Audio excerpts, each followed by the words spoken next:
Today's topic is green construction in India. Hello, everyone. Happy to be with you once again. And today I'm really happy to have with us Jaimni Uberoi. He's not only from my hometown, Jaipur, but he's also my older brother's classmate and a national figure in green construction theory and practice in India. Over to you, Jaimni. Good evening, everybody. Good evening, Subodh. And if Subhash, my buddy, is there, good evening, Subhash. The least said about me is best, and I'll be very short. I'm Jaimni Uberoi, and I joined my father's construction firm, which is 75 years old, 1949. And I've been working with the firm. My father's not there any longer. My sons joined me. So it's a family business of construction. We do all sorts of constructions, right from hotels to, housing colonies and multifarious, all this is perfect. Well, I'll be brief about that.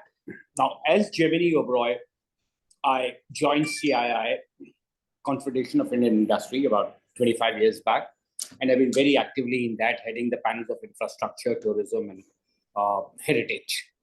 CII is in my blood, and ever since now, the past 19, 20, 21 years, CII has formed another organization which I totally devote now to mostly, and that is sustainability and environment.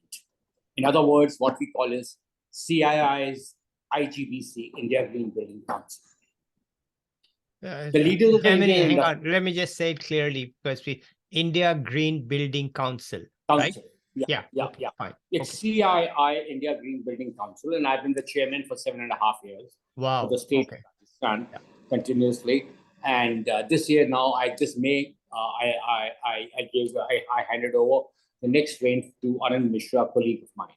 But I still am very active, and I'm the past chair, and I'm absolutely involved in sustainability and environment as far as CII is concerned. Like tomorrow, Monday is the World Environment Day, and I'm having a paper on that. Now, ladies and gentlemen, I'll give you a brief about CII IGBC.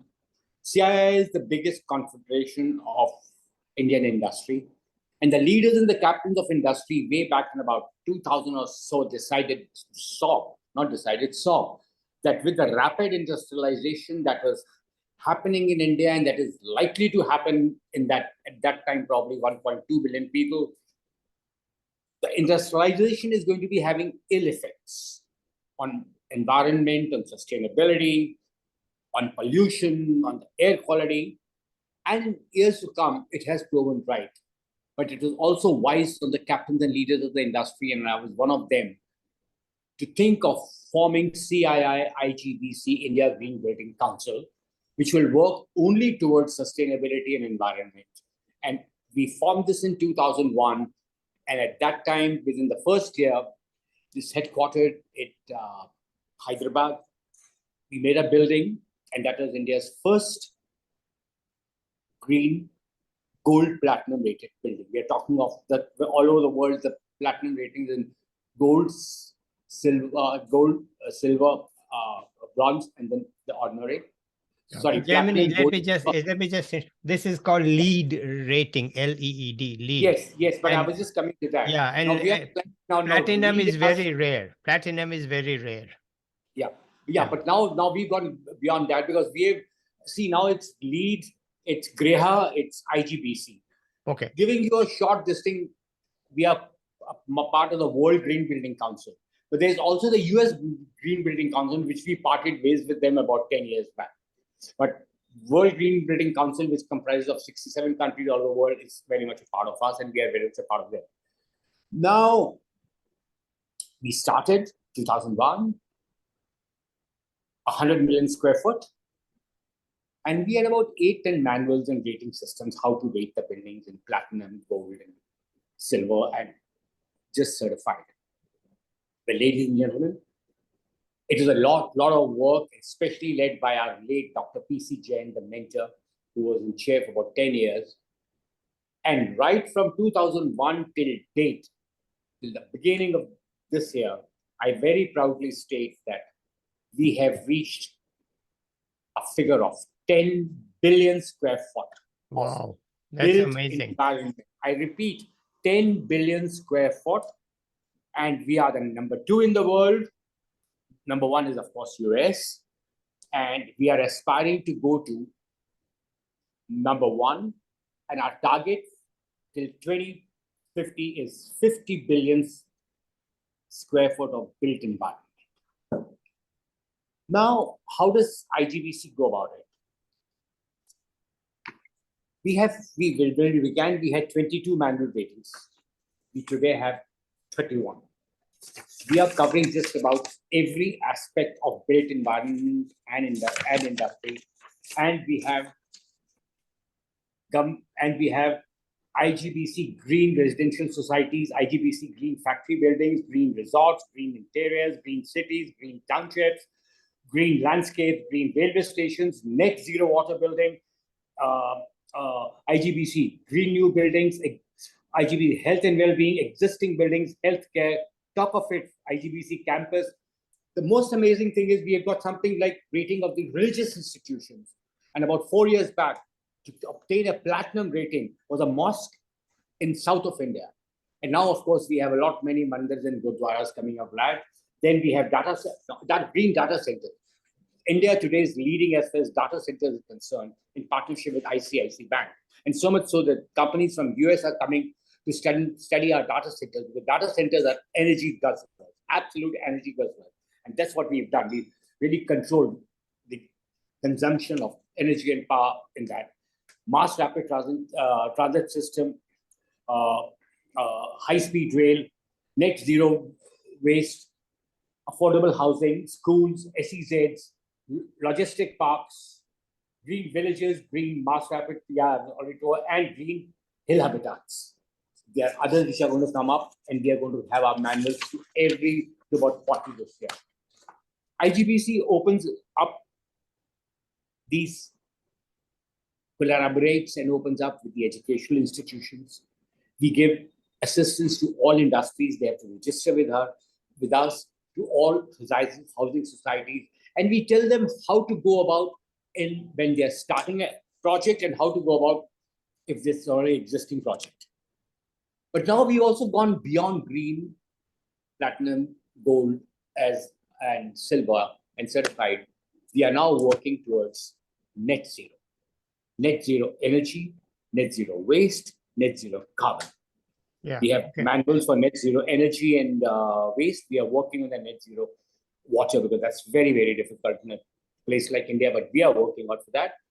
And way back in 2019, when we had this Congress in Hyderabad, there were 5 companies which signed to be making India's first net zero buildings. And Subodh and ladies and gentlemen, and if Subhash, you're hearing to me, we were successful. The 5 organizations of ICICI Bank, which I represented at that time, I did a turnkey job for them. There was the Reliance, there was Capgemini, Italy, 2 of their projects, and there was their Tata headquarters. We all completed in matter of, irrespective of the COVID. By 2021 mid, we had achieved. And today there are scores of buildings which are coming out as net zero. It's difficult, but we are doing it. Yeah, let me just stop you for a minute, Jaimni, and explain the importance of net zero. The thing is that India's need for energy is rising. Okay, it's growing exponentially. And whether we do it from renewables like solar or wind or any other thing, there is a cost to it. It's not cheap to generate more electricity, distribute it, and so on. So it's really much, much better to use it efficiently. And that's what net zero is, that it is using it most efficiently. Is that correct, Jaimni? Yes, it is not efficiently, Subodh. By net zero, when we can talk in terms of net zero, it is energy, solar and other sources of energy. What we consume, it has to be envisaged right from the beginning, right from the planning stage. So this is what we are going to need, and this is what we are going to create. Whether we do it on the buildings, whether we do it on the sites, whether we do it on the existing, or we go into a park. And so that means whether it be energy, whether it be waste, and whether it be water, whatever we draw, we consume it. There's nothing for the Mother Earth to take even a person. That's when you come up to be net zero. And Okay. that's now we are working on net carbon. For instance, to give you one incident, paper, all the paper which was utilized by the ICIC Bank in that particular unit, we had paper shredders, and we had people to make of the used paper packets, baskets, so that everything is utilized. Okay. It was calculated, and this is all audited there's a daily audit, there's a hourly audit, and there's a half a day audit, and finally the IGBC conducts the audits after every 3 months, and everything is audited: energy, waste, and water. And we have been a great success. Water is very difficult still. We are fighting it out, especially in the northern part of India. In southern India, it's all right, in eastern, but yes, but we have achieved. But to achieve this in wastewater was absolutely a fantastic job. And I mean, and today I know of residential colonies which are selling wastewater, which is treated wastewater, not really black, but black treated wastewater. And they're earning money, and it goes to manure, it goes to farming, so on. So this is the biggest thing. And now what we are working on, we've collaborated with the government of India, we've collaborated with various state governments, and we have collaborated with various private players as to how to bring about net carbon to whatever possible or the closest, and achieve the goal which India has pledged for 2030, 2050, and 2070. 706. All right. So it's national. So that's where I'm absolutely involved with nowadays. Yeah. 90% I'm involved in that. 80% the rest is, and I remember I often tell people that I was such a spoiled husband that I always left the electric lights on. I left the taps on, and my wife would say, "Wow, SOB you are." I mean, today it's just reversed. The past 10 years, 15 years, I'm the one who in the whole house keeps on putting off electricity, keeps on putting off taps, optimize this, optimize that. So, I mean, वो बोलते हैं ना कि राम राम मार मार करके वो राम बन गया और वो उसने रामायण लिख दी. It's something like that. What it hits you, it really hits you. Yeah. So, ladies and gentlemen, that's exactly what I'm on. Day after tomorrow, which is Monday, we have a big session on pollution. So we are working on pollution. We have a regulating agency and how to make smaller, micro small industries, and for that matter, Subodh, lift up India, all these people, they are not us scepter right now, but we are talking about the farthest to the farthest. How do we get involved with them? WBCSD, World Building Council for Sustainable Development, many have heard about it. It's a worldwide organization. Yes. 11 chapters all over the world. One of them is in Jaipur, and I head the Jaipur chapter. In India, there are 2. So we are working very closely with them. And now we are working because now IGBC really took the heat out of everything else. And now we are trying to work with government as to how to make bazaars net zero, as to how to bring about awareness, platinum, try and make them net zero. So that's what we are working on. It's a task. It's a very tough task, but never say no, because if you say no, you won't reach. You won't. Yeah. Well, all I can So say that's it what I'm doing, and that's about that people should also know that India is not only in the big cities.